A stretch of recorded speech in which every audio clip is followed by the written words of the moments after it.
অনেক মাসে দেখে সম্মান করে। 50,000 টাকা আমার কাছে চাইছে, আমি 40,000 টাকা দিচ্ছি। না, এই কাজ তার লেগে ঠিক হয়নি। ওদের উচিত ছিল এটা কামাই করে আটা কিনো না। দর্শক, এই মুহূর্তে দাঁড়িয়ে আছি উত্তরের একটি জায়গায়।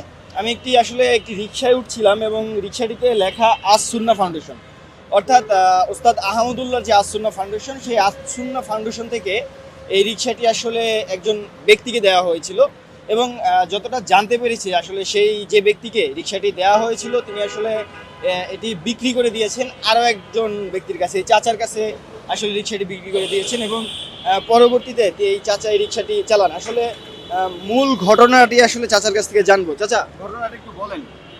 আমি রিক্সার কিনবার ঘুরতেছি, উনি আমার বলছে আমি এই গাড়িটা বেচবো। আমি বললাম যে এই গাড়িটা তুমি কই পাইছো? উনি বললো আমি এমুক জায়গাতে পাইছি।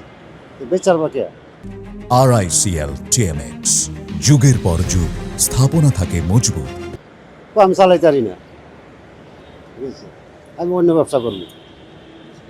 এগুলো দাম কত টাকা নিবা? আরো 50,000 টাকা আমার কাছে চাইছে, আমি 40,000 টাকা দিচ্ছি। আর অনেক সম্মান করে মানুষ আমাকে।